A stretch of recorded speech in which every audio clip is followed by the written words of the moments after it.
Halo semuanya, perkenalkan kami dari kelompok 5 RBL Lab 30 Fisika Dasar 2A.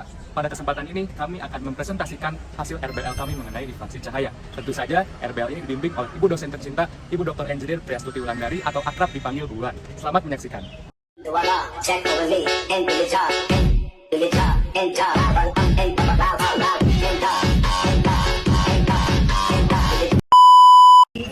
Halo, namaku Alia Zahra Rizal Rahman dengan NIM 167222020. Halo semua, aku Jason Natasoid dengan NIM 167221115. Halo, aku Raditya Aryatama dengan NIM 167222160. Halo semuanya, aku Ibrahim Surya dengan NIM 167222005. Halo semuanya, namaku Najwa Rafika dengan NIM 167222050. Halo semuanya, saya Fiona Chandra Bunardi dengan NIM 167222295. Halo semua, nama aku Daniel Rosubati dengan NIM 167222340. Halo semua, aku Zikri Salit Imani dengan NIM 167222550. Jadi, tujuan dari RBL ini ada dua. Yang pertama, yaitu menentukan diameter dari serat alami menggunakan pengukuran optik yaitu metode difraksi. Serat yang digunakan adalah serat kelapa, serat daun pisang, dan serat kulit pisang. Dan tujuan keduanya adalah melakukan setup alat eksperimen fenomena difraksi dan menganalisis diameter dari serat-serat yang sudah disebutkan di poin pertama. Difraksi adalah peristiwa perubahan arah dan penyebaran gelombang ketika melalui suatu celah atau penghalang. Pola pita gelap terang akan terbentuk pada layar ketika cahaya dipancarkan. Berikut adalah gambar mekanisme difraksi. Gelombang cahaya yang berinterferensi dengan panjang gelombang lambda melewati sebuah celah kecil atau penghalang yang berjarak D, kemudian berkas cahaya tersebut membentuk sudut theta dengan garis mendatar, sehingga pada layar yang berjarak L dari celah terbentuk pola terang dan gelap. Beberapa rumus yang akan digunakan dalam perhitungan difraksi. Untuk pola gelap, D sin theta sama dengan N dikali lambda. Untuk pola terang, D sin theta sama dengan N ditambah setengah dikali lambda. Jika nilai L atau jarak layar ke celah jauh lebih besar dari D atau diameter celah, maka kita dapat lakukan pendekatan nilai sinus menjadi tangen, sehingga sinus theta mendekati tangen theta mendekati Y per L. Dengan demikian, persamaan dapat diubah menjadi D sama dengan N dikali lambda dikali L dibagi dengan Y. Dengan D adalah diameter celah, N adalah pola interferensi atau orde, lambda adalah panjang gelombang, L adalah jarak antara celah ke layar, dan Y adalah jarak antara terang pusat dan pola gelap. Pengukuran adalah proses untuk menentukan besaran dari bagian suatu objek menggunakan instrumen atau alat ukur. Pada percobaan ini, pengukuran dilakukan menggunakan dua cara, yaitu metode difraksi dan dengan alat ukur mikroskop digital. Untuk pengukuran digital, kami menggunakan mikroskop dengan preparat yang sudah dilengkapi kertas berpola garis dengan skala tertentu agar bisa dibandingkan diameter serat dengan skala pada garis. Dari hasil percobaan, akan didapat galat dengan rumus yaitu diameter mikroskop dikurangi diameter difraksi dibagi dengan diameter mikroskop dikalikan 100%. Alat bahan di percobaan ini adalah laser, tripod, meteran, kardus yang telah dibolongi, penyangga plakat, penyangga buku, clipboard, dan milimeter blok serta selotip. Sementara itu, yang didifraksikan pada percobaan ini ada isi pensel mekanik, serat kelapa, serat daun pisang, serta serat kulit pisang. Pertama-tama, kita setup alat dan bahan seperti pada video.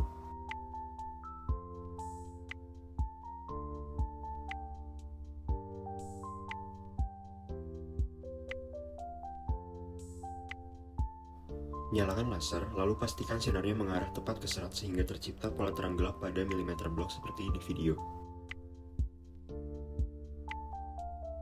Lalu tandai terang pusat dan setiap pola gelap di sekitarnya dengan pensil. Setelah itu, pindahkan kertas ke tempat lain lalu ukur jarak dari tiap pola gelap yang tercipta dengan penggaris. Ulangi langkah-langkah tadi dengan tiap variasi jarak layar ke celah.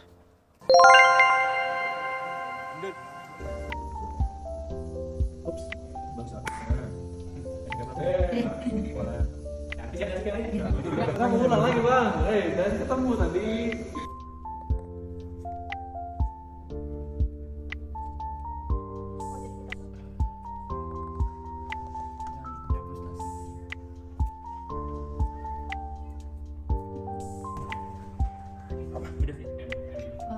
Oh iya, beda ya?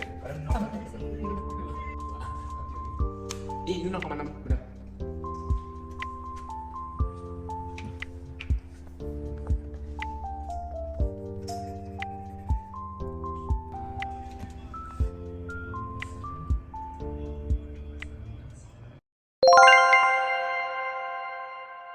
Berikut kami lampirkan hasil data dan pengukuran dari LFD dan aplikasi ImageJ sebagai pembanding untuk eksperimen yang kami lakukan. Dapat dilihat pada gambar serat-serat yang kami amati di bawah mikroskop LFD. Dan melalui perhitungan dari aplikasi ImageJ didapatkan besar tebal masing-masing serat. Untuk serat kulit pisang, tebalnya adalah 0,175 mm. Untuk serat daun pisang tebalnya adalah 0,178 mm, dan untuk serat kulit buah kelapa tebalnya adalah 0,464 mm. Kemudian untuk data dari eksperimen kami, di slide sudah dilampirkan tabel data jarak antara titik pusat dan titik gelap difraksi dari masing-masing serat. Variasi jarak yang kami gunakan adalah 120 cm, 100 cm, dan 80 cm. Setelah itu kami melakukan regresi linear untuk menentukan diameter serat dengan N yaitu orde sebagai X dan Y yaitu jarak terang pusat ke pola gelap sebagai Y. Seperti kita ketahui bahwa hasil regresi linear adalah persamaan Y sama dengan AX ditambah B, dan pada percobaan ini, diameter serat ditunjukkan oleh nilai gradien. Dari data yang kami dapatkan, untuk mencapai tujuan dari RBL ini, kami perlu melakukan beberapa perhitungan. Pola yang kami ukur pada percobaan ini adalah pola gelap akibat terjadinya interferensi destruktif yang disebabkan oleh difraksi. Berikut adalah gambar yang mengilustrasikan terjadinya difraksi oleh serat-serat yang telah kami ukur. Berdasarkan persamaan berikut, nilai D, lambda, dan L adalah konstan, sedangkan nilai Y berubah-ubah seiring dengan berubahnya N. Maka dapat dilakukan regresi linear dengan persamaan Y sama dengan MX tambah C untuk menentukan nilai D. Rinciannya adalah sebagai berikut. Perlu diingat bahwa dalam percobaan ini terdapat batasan, yaitu nilai N yang harus selalu bilangan bulat dan diskrit. Dalam percobaan, dilakukan 3 buah regresi dengan nilai L yang berbeda-beda, dan nilai hasil D-nya adalah rata-rata dari nilai D yang didapatkan pada masing-masing regresi. Berikut merupakan hasil perhitungan kami. Berikut hasil tabel perhitungan kami. Pada tiap-tiap barisnya, kami telah melakukan regresi linear, dan dari kemiringan kurva regresinya, kami dapat menentukan nilai D. Untuk tiap bahan, kami melakukan 3 regresi yang berasal dari pengubahan variabel L. Dan setelah itu didapatkanlah nilai-nilai dari rata-rata diameternya, yaitu untuk pensel mekanik sekitar 0,556 mm, serat kulit pisang 0,191 mm, dan serat daun pisang sebesar 0,185, serta serat bawah kelapa sebesar 0,479 mm. Adapun dalam tabel, L berarti jarak celah ke layar, slope adalah kemiringan yang didapat dari regresi, dan D sendiri adalah diameter yang didapatkan dari rumus lambda L per M alias slope-nya.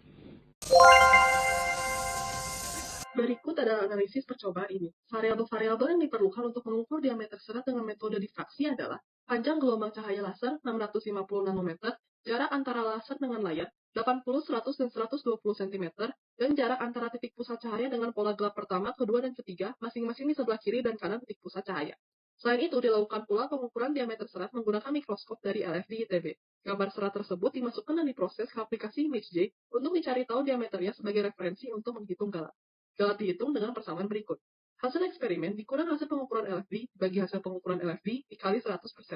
Maka dari persamaan tersebut, galat dari eksperimen yang telah dilakukan adalah isi pensel mekanik 11,22%, serat kulit pisang 8,46%, serat daun pisang 6,97%, dan serat batok kelapa 17,79%.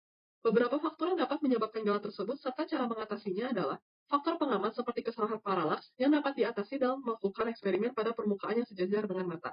Faktor alat seperti penempatan laser yang tidak presisi yang dapat diatasi dengan menaruh laser pada permukaan yang datar untuk mengurangi kesalahan sudut. Dan faktor lingkungan seperti cahaya ruangan yang kurang sesuai yang dapat diatasi dengan menyesuaikan cahaya ruangan agar lebih gelap dan pola difraksi terlihat lebih jelas.